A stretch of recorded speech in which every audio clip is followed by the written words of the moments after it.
आज की जो टॉपिक है आपका यूपीएससी जीएस पेपर 1 के लिए। आप इस चैनल में शुरू से लेकर लास्ट तक के बने रहें। आज आपको यूपीएससी जीएस पेपर 1 के लिए नेक्स्ट टॉपिक जो इससे पहले वाले वीडियो में अपलोड किया गया था, आपको पहले आपको यूपीएससी की सिलेबस अपलोड किया गया, उसके बाद आपको एंशिएंट हिस्ट्री स्टार्ट किया गया था, प्राचीन इतिहास। प्राचीन इतिहास का जो बेसिक स्ट्रक्चर था वह पिछले वाले वीडियो में बता दिया गया है। तो जो भी न्यू व्यूअर है जो अभी तक उस वीडियो को नहीं देखे हैं, जो कमीशन के विद्यार्थी है, प्लीज उस वीडियो को देख ले ताकि जो न्यू वीडियो अपलोड किया जाएगा तो उसका कंसेप्ट आपको समझ में आएगा। साथ ही साथ आप इस टॉपिक को अच्छे से नोट करते चलिएगा ताकि आपका तैयारी पूर्णतः सही समय से कंप्लीट हो जाएगा। और आप इस बात को ध्यान दीजिएगा, जब आपको वीडियो देखने में अगर किसी तरह की परेशानी हो रही हो तो वीडियो की क्वालिटी बढ़ा लेंगे ताकि इससे आपको किसी तरह की कोई परेशानी देखने में नहीं होगा। तो आप इस चैनल को सब्सक्राइब, लाइक, शेयर जरूर करें। अभी आपको यूपीएससी सिलेबस के बारे में पिछले वीडियो में बताया, उसके बाद आपको भारत के नामाकरण के बारे में इससे पिछले वीडियो अपलोड कर दिया गया था। आज आपको भारतीय इतिहास काल का समय काल के बारे में आज बताएंगे। तो चलिए हम लोग शुरू कर रहे हैं। आज का जो टॉपिक है आपका जीएस पेपर 1 के लिए। जीएस पेपर 1 में आपको पीटी और मेंस, पीटी प्लस मेंस दोनों की तैयारी यहां से कराया जा रहा है। तो आप सही से इसको समझेंगे, नोट करेंगे ताकि इसी के अकॉर्डिंग, जो सिलेबस के अकॉर्डिंग ही आपको यहां पर बताया जा रहा है। तो ध्यान दीजिएगा, आज का जो टॉपिक है आपका भारतीय इतिहास का काल विभाजन। भारतीय इतिहास का काल विभाजन, भारत के इतिहास में जो समय काल का जो विभाजित किया गया था, जो घटना घटित हुई थी उसके अकॉर्डिंग जो विभाजन किया गया है वही आज आपको बताया जाएगा। तो चलिए ध्यान दीजिए, भारतीय इतिहास का काल विभाजन। तो ध्यान दीजिएगा, स्रोत के आधार पर इतिहासकार भारतीय इतिहास को 3 भाग में बांटते हैं। स्रोत के आधार पर जो साक्ष्य प्रमाणित हुआ, जो साक्ष्य हमें प्राचीन इतिहास के जो साक्ष्य प्रमाणित होता है उसके आधार पर इतिहासकार 3 भाग में बांटते हैं। भारतीय इतिहास को 3 भागों में बांटते हैं साक्ष्य स्रोत के आधार पर। पहला भाग जो है आपका प्रागैतिहासिक काल है। क्या है? प्रागैतिहासिक काल। दूसरा है आपका आदि ऐतिहासिक काल और तीसरा है ऐतिहासिक काल। यह तीनों के बारे में आज बताया जाएगा। भारतीय इतिहास काल का जो विभाजन हुआ, प्रागैतिहासिक काल, आदि ऐतिहासिक काल और ऐतिहासिक काल, ये 3 चरण में भारतीय इतिहास का काल विभाजन है। तो यह इतिहासकार जो थे वह स्रोत के आधार पर यह तीनों काल को बांटे हैं, स्रोत के आधार पर। तो ध्यान दीजिएगा, यहाँ आपको प्रागैतिहासिक काल में मानव की उत्पत्ति से लेकर 3000 ईसा पूर्व, मानव की जो उत्पत्ति हुआ प्रागैतिहासिक काल में, मानव की उत्पत्ति होता है प्रागैतिहासिक काल में, उसका समय काल जो निर्धारित किया गया था 3000 ईसा पूर्व। कितना निर्धारित किया गया है? 3000 ईसा पूर्व में प्रागैतिहासिक काल में मानव की उत्पत्ति होती है। उसके बाद क्या है आपका आदि ऐतिहासिक काल। आदि ऐतिहासिक काल आपका 3000 ईसा पूर्व से 600 ईसा पूर्व, इसका आदि ऐतिहासिक काल का समय निर्धारित है। उसके बाद है आपका ऐतिहासिक काल। तो ऐतिहासिक काल है 600 ईसा पूर्व, 600 ईसा पूर्व से अभी तक। तो यह 3 फेज में, 3 चरण में इतिहासकार ने निर्धारित किए स्रोत के आधार पर। हम अब एक एक को करके देखते हैं। प्रागैतिहासिक काल के बारे में जानते हैं कि प्रागैतिहासिक काल क्या है, उसके बाद आदि ऐतिहासिक काल के बारे में देखते हैं और ऐतिहासिक काल के बारे में। ध्यान रहे कि यह सभी जो है आपका जो यह टॉपिक, यह सभी टॉपिक एग्जाम्स मेंस की दृष्टि से भी और प्रारंभिक परीक्षा की दृष्टि से भी, दोनों के लिए बहुत ही जबरदस्त पॉइंट है। तो आप इससे नजरअंदाज नहीं करें, कंसेप्ट क्लियर करके बताया जा रहा है, आप सही से समझें और इसको नोट करें। वीडियो को डाउनलोड भी कर ले ताकि यह वीडियो के माध्यम से आप एक बार दो बार इसको दोहराइएगा तो कंसेप्ट और ज्यादा क्लियर हो जाएगा। चलिए ध्यान दीजिए, अब स्टार्ट करते हैं हम लोग। पहले प्रागैतिहासिक काल। प्रागैतिहासिक काल क्या है? तो प्रागैतिहासिक काल क्या है, इनके बारे में जानिए। प्राचीन भारत का वह काल जिसके लिए कोई लिखित साधन उपलब्ध नहीं है। प्राचीन भारत का वह काल जिसके लिए कोई लिखित साधन उपलब्ध नहीं है। प्राचीन भारत का वह काल जिसके लिए कोई लिखित साधन उपलब्ध नहीं है, जिसमें मानव का जीवन अपेक्षाकृत पूर्णतः सभ्य नहीं था, प्रागैतिहासिक काल कहलाता है। क्या कहलाते हैं? प्रागैतिहासिक काल। मतलब प्राचीन इतिहास में कोई लिखित साधन नहीं था। मानव कोई लिखित, मतलब जो लिखित साक्ष्य जो प्रमाणित होता है, ऐसा कुछ नहीं था प्रागैतिहासिक काल में। प्रागैतिहासिक काल में जो मानव का जो जीवन था वह अपेक्षाकृत पूर्णतः जो था सभ्य नहीं था, मतलब कोई शिक्षित नहीं था, कोई लिखा हुआ साक्ष्य प्रमाणित नहीं था जिसको हम पढ़ सकते हैं, सुन सकते हैं, समझ सकते हैं। यानी प्रागैतिहासिक काल एक मानव की उत्पत्ति काल बताता है। प्रागैतिहासिक काल एक मानव की उत्पत्ति काल बताता है। इसमें कोई लिखित संसाधन उपलब्ध नहीं है जिसके आधार पर हम कह सकते थे कि मानव एक सभ्य प्राणी के रूप में प्रारंभिक में ही उत्पत्ति हुई, ऐसा हम नहीं कह सकते। उसके बाद है आपका आद्य ऐतिहासिक काल। आद्य ऐतिहासिक काल के बारे में अब देखिए, प्राचीन भारत के इतिहास में एक ऐसा भी समय था जब मनुष्य लिखना तो जानता था। मतलब कहा गया आद्य ऐतिहासिक काल में मानव जो था लिखना जानता था। मतलब अब यहाँ आद्य ऐतिहासिक काल आते आते यानी 3000 ईसा पूर्व से लेकर अब आपको 600 ईसा पूर्व तक आद्य ऐतिहासिक काल आते आते मानव को अब लिखना आ गया। यानी मनुष्य लिखना तो जानता था, लेकिन उन प्राप्त लेखों को पढ़ा नहीं जा सकता था। मानव लिख लेते थे, लेकिन जो लिखा हुआ जो अभिलेख था उसे पढ़ा नहीं जा सकता और पढ़ भी नहीं सकते थे। उसे आद्य ऐतिहासिक काल कहते हैं। यानी आद्य ऐतिहासिक काल में मानव को लिखने का ज्ञान हो गया, बट उसे पढ़ाने का ज्ञान नहीं हुआ। वह पढ़ा, उनके द्वारा लिखा हुआ चीज पढ़ा नहीं जा सकता। तो प्रागैतिहासिक काल में देखिए कि मानव की उत्पत्ति हो रही है। उसके बाद आद्य ऐतिहासिक काल आता है तो मानव उसको लिखना शुरू कर दिया और प्रागैतिहासिक काल में लिखने का ज्ञान नहीं था। उसके बाद आता है ऐतिहासिक काल। तो ऐतिहासिक काल को देखिए, ऐतिहासिक काल को आप समझिए।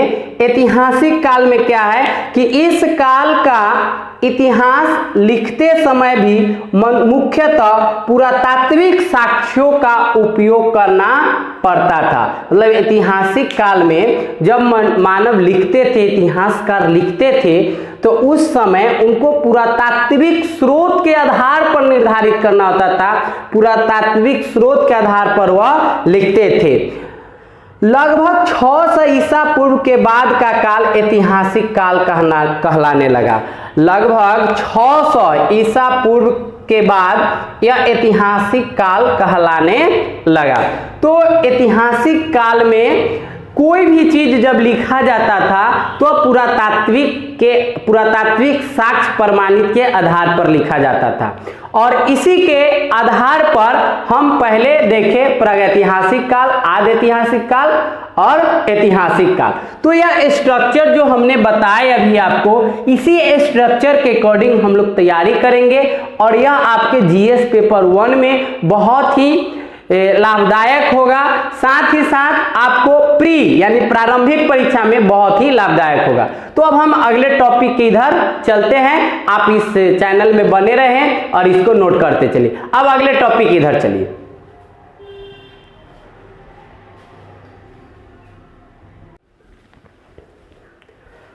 आगे जो अभी आपका टॉपिक है वह टॉपिक है आपका प्राचीन भारतीय इतिहास के जानने के स्रोत। प्राचीन भारतीय इतिहास के जानने का स्रोत। यह सभी टॉपिक जो हमने अभी आपको बता रहे हैं, सभी टॉपिक आपका इम्पोर्टेंस है। इसको आप अच्छे से नोट्स बनाते चलिएगा और याद कर कीजिएगा, यह कंसेप्ट को समझिएगा। ध्यान दीजिए, प्राचीन भारतीय इतिहास को जानने के लिए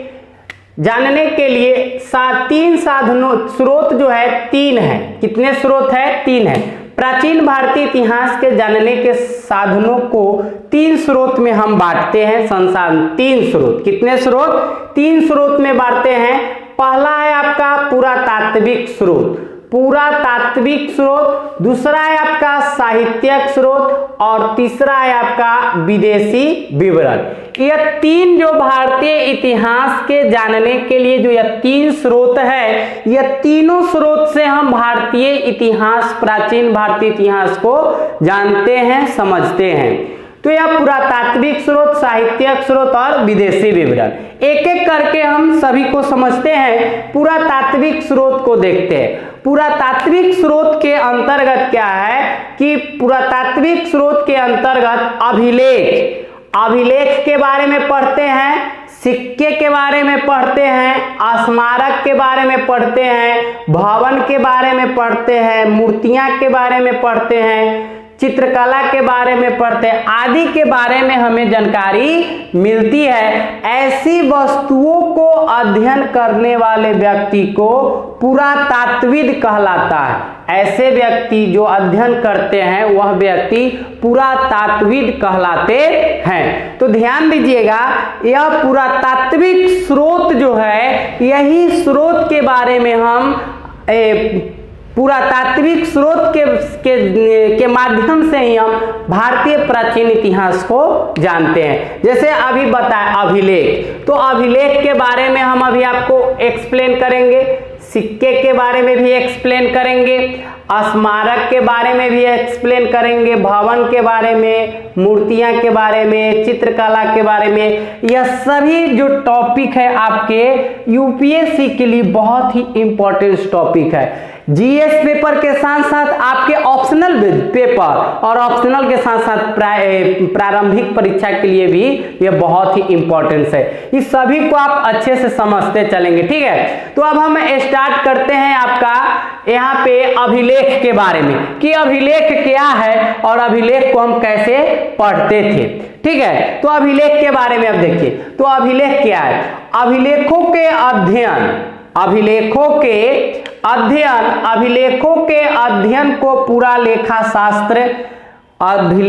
के अध्ययन करने वाले को पुरालेखा शास्त्र और इनकी दूसरी पुराने दस्तावेजों की प्राचीन लिपि को अध्ययन करने वाले को पुरालिपि शास्त्र कहा जाता है।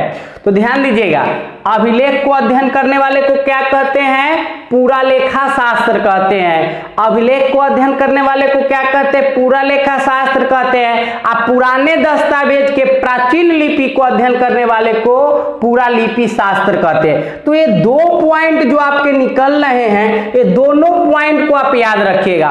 पुरालेखा शास्त्र अभिलेख के अध्ययन करने वाले को कहते हैं और अभिलेख के पुराने दस्तावेज को लिपि को अध्ययन करने वाले को पुरालिपि शास्त्र कहते हैं। ये सभी जो है आपके यह दो पॉइंट जो है बहुत ही इंपॉर्टेंट है, इसको तो आप याद कर लीजिएगा। पुरालेख शास्त्र और पुरालिपि शास्त्र ये दोनों बहुत ही इंपॉर्टेंट है। उसके बाद बताया गया कि अभिलेख जब थे तो अभिलेख कहाँ उत्कीर्ण होते थे। अभिलेख को जो हम पढ़ रहे हैं तो वह कहाँ से हमें प्राप्त होता था, उनकी जानकारी हमें कैसे मिलती थी, वो अब आगे देखिए। तो ध्यान दीजिए, अभिलेख जो होते थे वह मुहर पर उत्कीर्ण होते थे, स्तूप पर, स्तंभों पर, चट्टानों पर, ताम्रपत्रों पर, मूर्तियां पर, मंदिर पर की दीवारों से हमें प्राप्त होते थे। ठीक है। अभिलेख जो उत्कीर्ण किया जाता था, स्मारक, भवन, मूर्ति, चित्रकला, मंदिर, ये सभी जगह से अभिलेख, इस सभी जगह पर अभिलेख उत्कीर्ण किए जाते थे। तो यहाँ से हमें भवन, स्मारक, मूर्ति, मंदिर से हमें अभिलेख की जानकारी मिलती है, वहां पर उत्कीर्ण किया जाता था। ठीक, आगे जो ध्यान दीजिएगा, अभिलेखों की जो भाषा होता था, तो अभिलेखों की भाषा किस भाषा में होता था? अभिलेख की भाषा जो मंदिर, चित्रकला, दीवार, स्मारक, ये सब पर उत्कीर्ण किया जाता है, तो वो किस भाषा में उत्कीर्ण किया जाता था उसको देखिए।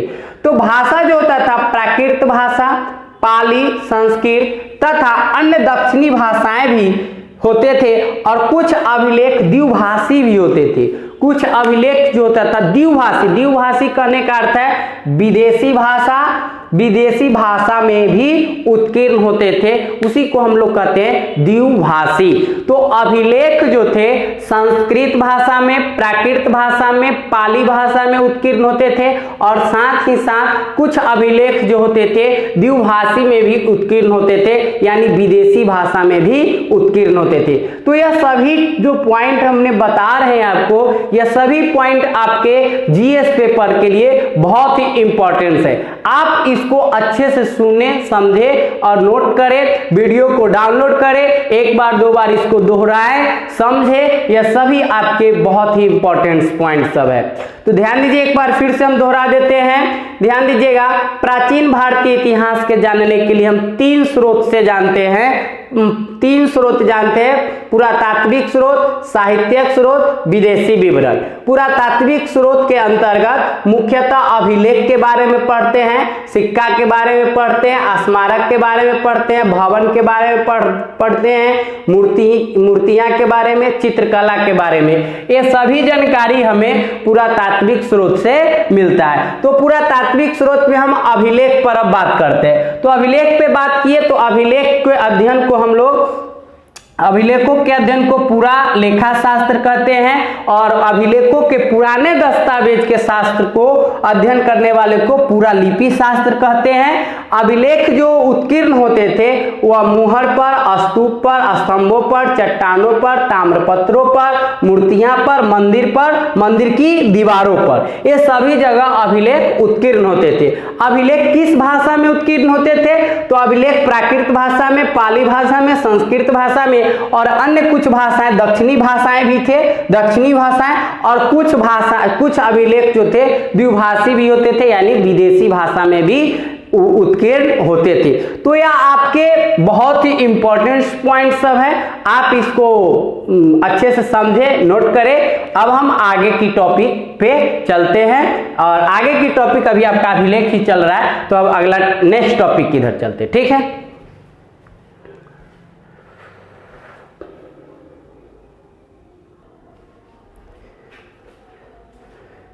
ध्यान दीजिए, तो अभी जो आपको हम पुरातात्विक स्रोत के बारे में बताएं, पुरातात्विक स्रोत के बारे में अभी आपको अभिलेख, स्मारक, मूर्तियां, दीवार, मुहर के बारे में जानकारी दे रहे हैं। ध्यान दीजिए, आगे जो अभी अभिलेख के बारे में जो अभी हम बता रहे हैं आपको, तो अभिलेख जो थे, सबसे पुराने अभिलेख हड़प्पा सभ्यता के, सबसे पुराने अभिलेख की जो हमें जानकारी मिलती है वह हड़प्पा सभ्यता के मुहरों पर मिलती है। कहाँ से मिलती है? हड़प्पा सभ्यता की मुहर से हमें अभिलेख की जानकारी मिलती है। यह पॉइंट्स याद रहे। सबसे पहले अभिलेख की जानकारी हमें हड़प्पा सभ्यता से मिलती है, वो भी हड़प्पा सभ्यता के मुहर से प्राप्त होती है। कहाँ से? मुहरों से, जो लगभग 2500 ईसा पूर्व के हैं। कब के हैं? 2500 ईसा पूर्व के हैं, लेकिन इन्हें अभी तक पढ़ा नहीं जा सका। सबसे पुराने अभिलेख जो हमें प्राप्त होता है वह हड़प्पा सभ्यता से प्राप्त होता है, हड़प्पा सभ्यता के मुहर से प्राप्त होता है, और यह लगभग 2500 ईसा पूर्व के है, जो अभी तक इसे पढ़ा नहीं गया है, मतलब पढ़ा नहीं जा सका है। तो यह सबसे प्राचीनतम पुराने अभिलेख है। तो यह ध्यान रहे, कभी भी आपसे पूछा जा सकता है तो आप इसको सही से एक्सप्लेन कर सकते हैं कि सबसे पुराने अभिलेख कहाँ से हमें प्राप्त होता है, तो हड़प्पा सभ्यता से। हड़प्पा सभ्यता के कहाँ से, तो मुहर से प्राप्त होता है। इसका कब मिला, तो 2500 ईसा पूर्व में मिला। उसके बाद इसको पढ़ा गया या नहीं पढ़ा गया, तो इसको पढ़ा नहीं जा सका, मतलब पढ़ने में कोई सक्षम नहीं थे, इसलिए पढ़ा नहीं गया। मतलब उस समय तक लग रहा है कि लिपि की ज्ञान, यानी जो अभिलेख जो लिखा जाता था उसकी ज्ञान लिखा हुआ है, लेकिन पढ़ने की ज्ञान उतना विकसित नहीं हुआ है।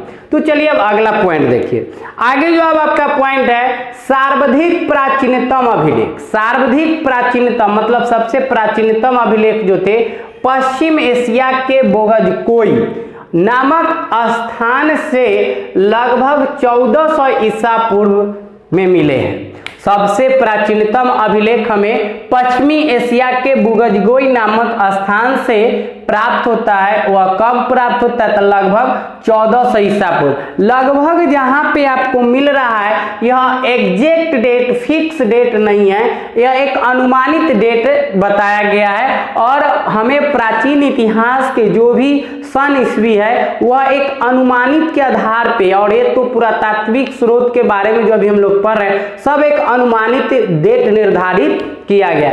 तो यह सबसे प्राचीनतम जो अभिलेख हमें मिलता है पश्चिमी एशिया के बुगजकोई नामक स्थान से मिलता है, और यह लगभग 1400 ईसा पूर्व में हमें प्राप्त होता है।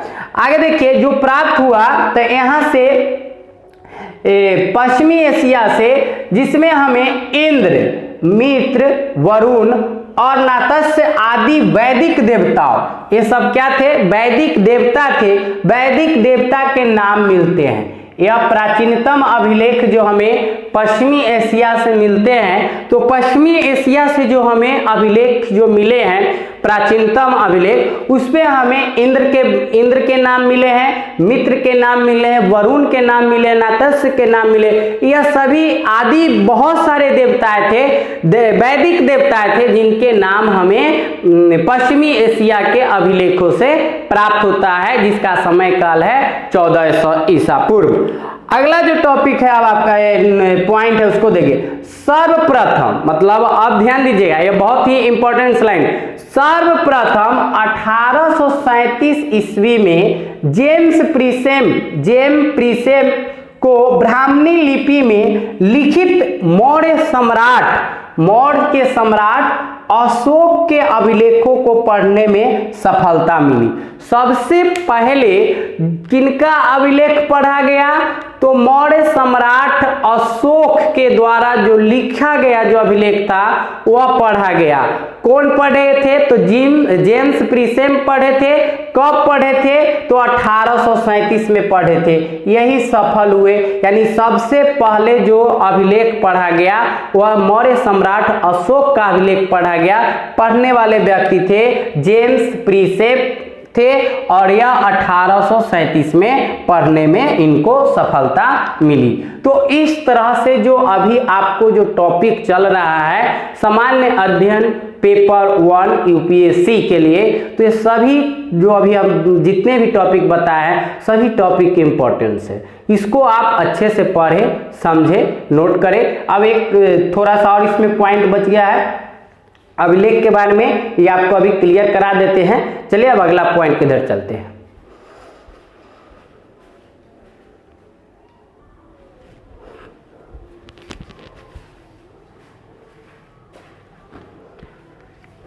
ध्यान दीजिए, आगे जो टॉपिक अभी जो आपका चल रहा है अभिलेख के बारे में। अभिलेख के बाद आपको मूर्तियां के बारे में, मुहर के बारे में, स्मारक के बारे में, सभी के बारे में हम आपको बताएंगे। घबराना नहीं है आप लोग को।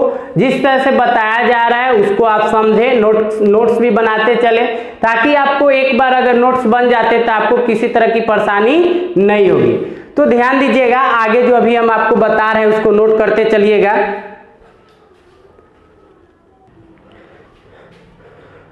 केवल आप अच्छे से इसको समझने का प्रयास कीजिएगा यह सभी आपके एग्जाम सब पॉइंट से बताया जा रहा है। साथ ही साथ आपको पेपर अभी 1 जो चल रहा है, तो यह जब आपका क्लास 1 पेपर 1 जब कंप्लीट हो जाएगा सामान्य अध्ययन, तब हम पेपर 2 पे बात करेंगे। तो आप केवल आप चैनल को सब्सक्राइब, लाइक, शेयर जरूर करें, ताकि इसकी बेनिफिट जो भी कमीशन की विद्यार्थी सभी को मिलेगा।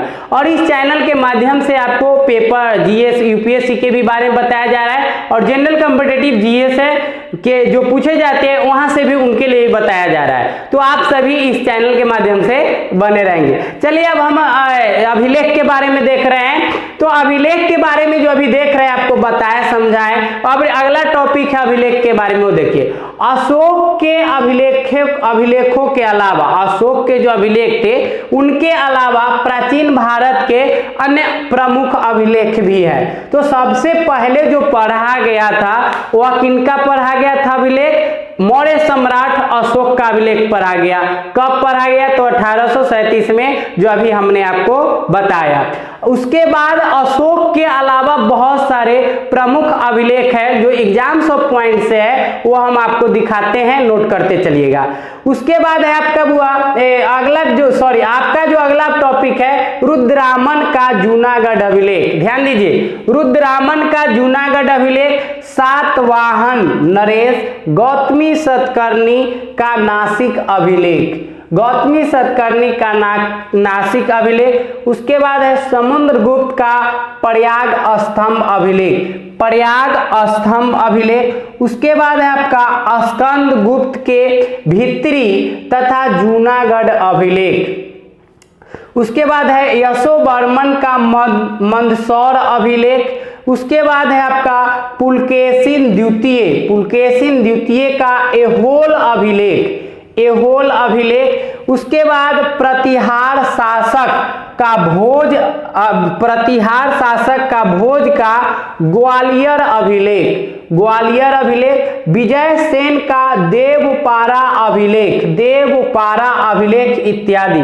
यह जितने भी अभी हम अभिलेख के बात किए, जूनागढ़ अभिलेख, नासिक गुहा अभिलेख, उसके बाद जूनागढ़ अभिलेख, यशोवर्मन का मंदसौर अभिलेख, पुलकेशिन द्वितीय का एहोल अभिलेख, प्रतिहार शासक का भोज ग्वालियर अभिलेख, विजय सेन का देवपारा अभिलेख। यह सभी अभिलेख के बारे में आप जान लें।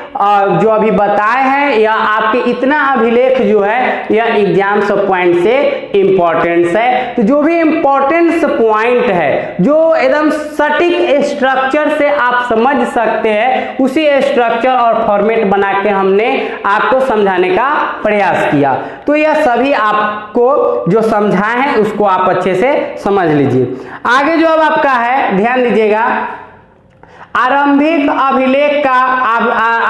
अभिलेख जो था वह प्राकृत भाषा में है। आरंभिक अभिलेख जो लिखा गया था वह किस भाषा में लिखा गया है? तो प्राकृत भाषा में लिखा गया है। अभिलेख संस्कृत भाषा जो लिखा गया, अभिलेख संस्कृत भाषा में भी लिखा गया।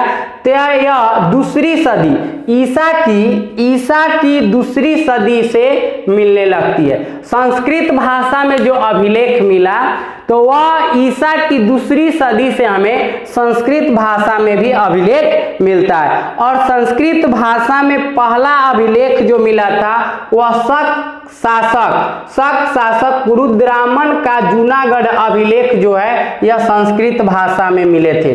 जूनागढ़ अभिलेख संस्कृत भाषा में पहला अभिलेख मिले। तो संस्कृत भाषा में पहला अभिलेख जो मिले वह जूनागढ़ अभिलेख मिले। तो इस तरह से अभी हमने आपको प्राचीन भारतीय इतिहास के जानने के स्रोत बताए, तीन स्रोत बताए, पुरातात्विक स्रोत, साहित्यिक स्रोत और विदेशी विवरण। पुरातात्विक स्रोत, साहित्यिक स्रोत और विदेशी विवरण। इसमें हमने अभी बात की आपको पुरातात्विक स्रोत के बारे में। पुरातात्विक स्रोत में आपको हम अभिलेख के बारे में जिक्र किए। अभिलेख से पहले आपको सिक्का के भी बारे में बताया जाएगा, मूर्ति के बारे में बताया जाएगा, स्मारक के बारे में बताया जाएगा, भवन के बारे में बताया जाएगा। ये सारे टॉपिक्स आपको बताया जाएगा। आप केवल इस चैनल को सब्सक्राइब जरूर करें, लाइक करें, शेयर करें और सभी लोग को इस चैनल के माध्यम से जो कमीशन की विद्यार्थी है खासकर उन्हें बेनिफिट मिलेगा। तो आप शुरू से लेकर लास्ट तक इस चैनल में बने रहिएगा। आपको समय समय से वीडियो अपलोड प्रत्येक दिन किया जाएगा, इसके लिए आप घबराइएगा नहीं। प्रत्येक दिन आपको वीडियो जाएगी। आप अब निःशुल्क यानी फ्री क्लास निःशुल्क में आप कमीशन की तैयारी कर रहे हैं और आगे आपको पूरे कंप्लीट कराएंगे, इसके लिए घबराइएगा नहीं। तो आज तक इतना ही, फिर मिलते हैं हम अगले वीडियो में अगले टॉपिक लेकर। आज तक इतना ही, धन्यवाद।